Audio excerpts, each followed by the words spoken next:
Gannon sweeps Elite Plus events, Hanley gets redemption, and players don't hold back while speaking out on the current game this week in disc golf. What's going on, all you disc generates? It's Swiss Cheese, the one with all the holes in his game, and I'm with the Disc Golf World, the YouTube channel that gives you all your disc golf news that's not in a podcast form. You're watching This Week in Disc Golf, where I cover all things disc golf from the past week. Want to take a quick moment to thank everyone on our growing Patreon page, and of course, you guys who are currently watching. You're all helping the nephew, and who can't forget the minivan while out on tour, as our YouTube channel is funded solely by you, the fans. If you like the content, take the time to comment, like, or share. And guys, it's always okay to hit that subscribe button if you already haven't. But let's get into the video already, as pros opened up about the current game in the States. Prior to all the DGLO action, pros were vocal about the conditions of the course. Even after 4 days of action, bloodied from the rough and tired climbing those hills, the critiques of disc golf current game didn't let up, as many pros opened up with their feelings and thoughts. Eric Oakley kicked off the action by saying that he wanted to go back to playing European courses. From there, a number of pros, all differing in skill levels, years on tour, popularity, ranking, including some of the game's greatest and largest media members, not only agreed but joined in on the conversation, which shouldn't be ignored either, as comments about these criticisms only coming from older disc golfers' opinions goes out the window when Gannon Buhr and Kyle Klein are entering the conversation. The general theme was that American courses are too punishing, often due to manufactured OB, and have fallen to the same trope of adding distance to combat the recent player skill level, while European courses are just, quote, fun for the pros to play. Now, I know that fun comment has some of you cracking your knuckles preparing for more Wambulance posts or comments on how the tour is meant to challenge these pros, as a season full of pro complaints, or whining according to some, about many of the courses on tour has gotten fans tired of these narratives. Made worse when the best in the game continue to shred on these, quote, punishing tracks week in and week out, which has created a divide among pros, fans, TDs, and even the tour, all pointing fingers at each other and looking like Kale did after he picked up Vinny's disc.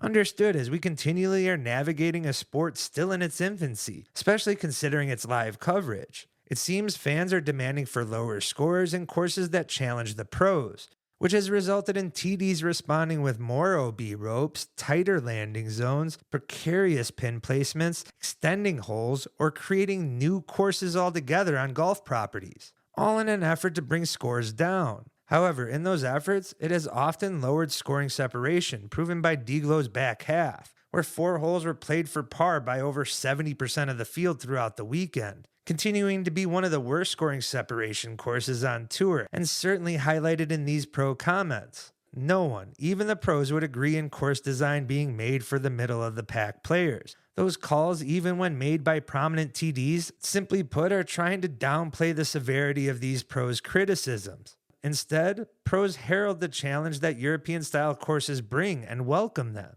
Oakley couldn't have put it better by saying, who cares if players shred, make the design enjoyable, challenging, and where the pros have ownership over the result. Fairly simple when it's put that way. It's funny that when the tour is on European tracks or a few other courses in the US, this battle isn't there. That and fans' response and viewership have been positive in those stops also.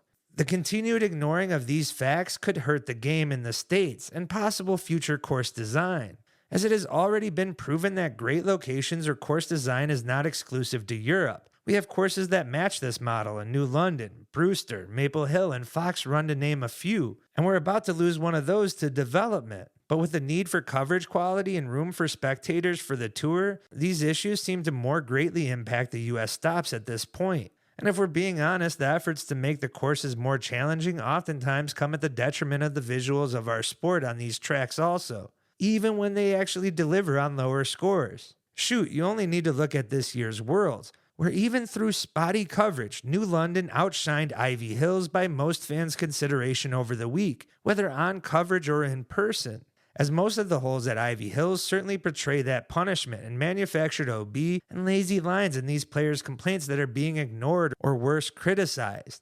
Although Ivy Hills was beautiful and an exceptional venue, the course itself, to put it simply, was easy to draw and was done so with roped OB. Nor should we forget players also adding how this shift in course layouts and them being more bomber style has led to increases in player injuries, surgeries, and DNFs, as Jeremy Colling was outspoken on this and how it contributed to his own DNF. Eric Oakley made a post on Facebook a little earlier saying that he misses European-style disc golfing. Brother, I feel that. European disc golf to me is more about fun and challenge. And American disc golf, a lot of the disc golf on tour is more about challenge and punishment. It's about maximizing what the body can do. And I get it. I'm an aging athlete competing against teenagers and young 20-year-olds. And that's going to just be one of the separators over time. But there's a different way. There's other ways to do it. These style courses take a toll on a body. Looking back over the last 5 years and I look at the players' injuries that have occurred, it's just a lot more frequency than when I was originally on tour. And the courses have evolved to challenge that particular skill set so much more. That forces us to throw hard and hard and hard and hard. And when we're practicing, we're playing multiple practice rounds. It just takes a toll on your body. You got to go practice these courses 2-3 times if you want to be competitive. And over the course of a week, multiplied times an entire season, I mean, our bodies are just getting chipped away.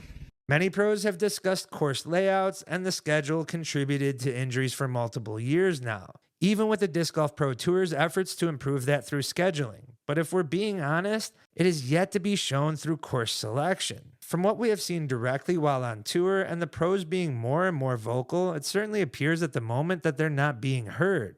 But I'm certainly interested to hear from you guys directly in the comments. Are these players' complaints justified and should be taken seriously? Or is this just pros being pros, with the current game's level shifting the dynamic? Beth at 69. I just told myself, you got to will this one in there. Whatever you have, just will it in there. This man is unbelievable. This is what athletes live for.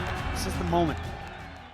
In the pro action, you guys know by now that Gannon Buhr's win at DGLO swept Elite Plus events, going 4 for 4 on the year. And he has already surpassed the season earnings record with 2 events, a major and a championship still remaining. Others want to compare Gannon's season to Paul McBeth's 2015 season, when in all honesty, the better comparison should be his 2019, which was the start of McBeth's new contract with a brand new manufacturer in Discraft and what was the largest offseason acquisition that year. Sound familiar to anyone? Paul would go on to win Player of the Year with 6 DGBT events, 2 majors, and a national tour event to top it off. Gannon currently is locked up Player of the Year, in my opinion, with 5 DGBT wins and a major already under his belt with events to play. All in his 4th season on tour at his age. Truly a special talent when you're going toe-to-toe with one of the greatest in the game. Ricky Wysocki and Isaac Robinson, despite making it close, tied for 2nd place. Some other notable finishes, Evan Smith continues to do his thing on this track with a 4th place finish. Eagle McMahon follows up his world's podium with a top 10 finish, this one being 8th place. Vino Makala, with an 8th place of his own, is his best finish at a DGPT event in the States this year. And Michigan's own Nick Robertson, 17th place, not only earned him entry into the USDGC, but all coincided this week where he also finally hit 1,000 rated, in an absolute dream week. In the FPO, Holland Hanley's star continues to shine with another victory on the season, helped further with the parity that the FPO division has seen this year. Yes, Missy Gannon, Kristen Tatar, and Evelina Salonen all have more victories with majors, but something needs to be said about Holland's consistency on the season. And more importantly, is what this victory meant after that World Championship final round blow-up, and what was the perfect redemption to that event. Kristen Tatar got her first podium since her injury earlier this year with a 3rd place finish, while Haley King earns her 3rd podium and back-to-back in plus events this season. Some other notables, Anniken Steen with yet another top 5, as we need to see more of her on tour next year. Rebecca Cox adds another top 10 with an 8th place finish. With the Disc Golf Pro Tour on an off week, pros are scattered across multiple events. Some are at the DGPT qualifier, the RIP in Canada, while Thomas Gilbert and Sophia Donica are at Canadian Nationals. There's Maine states where Bradley Williams is at, American Flying Disc Open, made famous for its steering wheel trophy. And if you need a reason to pay attention to a little old B tier, make sure to keep an eye on Failure Lake Classic. Disc Golf World's own Jefferson is playing the event and is actually on second feature card with Luke Humphreys and Jake Hubenheimer. Now let's get to some quick hitters already. One of the best things to come out of DGLO was Sign the Baby autograph session. Pros got into the NFL season kickoff with Discraft knockoff jerseys, and some even caught the now trendy Lions game while in Michigan. Kyle and Cynthia, of course, rocking their Honolulu Blues, along with Andrew Presnell, who still holds on to the Rams fandom despite their departure from his home state. Deanne Carey celebrated a birthday this week. Best wishes go out to her, as she and her friends ended up catching the new Beetlejuice flick.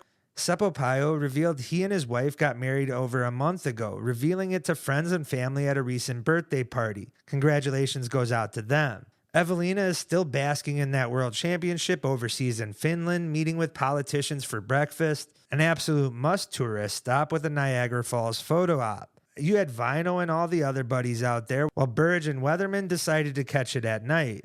Kyle Klein and Cynthia Ricciotti hit Central Park, grabbed a slice of pizza, and what is the most shocking, a f***ing cream soda. Here I was, about to celebrate Kyle for finally not eating a pizza without a knife and fork, but he had to go put on his suspenders for the early bird special and grab a cream soda. That tastes about the same as a middle school girl's cheap body spray. But these two certainly make the most of their travels. Make sure to be on the lookout for a chopped cheese the Aki way soon. Scott Stokely is asking for submissions from fans suggesting the flight numbers on his prototype Thermo Owls, and what has to be the best way to get a disc's flight numbers and about as accurate as anything a manufacturer tells us. And us at the Disc Golf World would like to express our condolences out to Paige Pierce and her family as they are recovering from their loss of Paige's father. And guys, that wraps up this week in disc golf. If you've enjoyed and not subscribed, make sure to do so. And if you haven't already, hit that like button, comment, and share. That is so good. What are you talking about? Yeah. Oh, no. Oh, that's good. Stop it. Yeah.